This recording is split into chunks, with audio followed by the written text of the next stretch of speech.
अस्सलाम वालेकुम। इस चैनल को ज़रूर सब्सक्राइब कीजिएगा।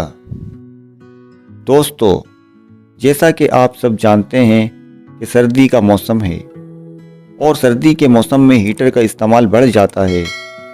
लोग महंगे से महंगे हीटर को घर में इस्तेमाल करने के लिए ले आते हैं, मगर हीटर बंद किए बगैर सो जाते हैं या घंटों हीटर ऑन करके छोड़ देते हैं, जिसका नुकसान सारा घर उठाता है।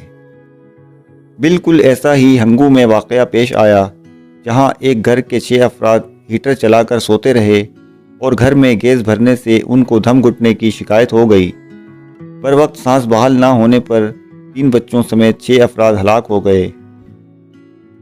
अगर आप भी हीटर के मामले में बेएहतियाती कर रहे हैं तो होश के नाखून लें और 1 घंटे से ज़्यादा ना चलाएं।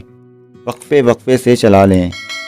रात के वक्त सोने से कबल कमरे को गर्म कर लें और फिर हीटर बंद कर दें। हीटर के अंदर सुर्ख गर्म धात की सलाखें और सिरामिक कवर होते हैं, जो कमरे के दर्जा हरारत को बढ़ाने के लिए गर्म हवा का अखराज करते हैं। यह हरारत हवा की नमी को जब्स करती है और हीटर से आने वाली हवा बहुत ज़्यादा खुश्क हो जाती है। इसके अलावा ये रूम हीटर हवा से ऑक्सीजन जलाने का काम भी करती है, जिससे हवा में ऑक्सीजन कम हो जाती है, यूँ जानलेवा साबित होती है। लिहाजा आप तमाम दोस्तों से गुजारिश है, अपना और अपने प्यारों का ख्याल रखें और हीटर सिर्फ 1 घंटे के लिए चलाएं और सोने से पहले लाजमी तौर पर बंद कर दें।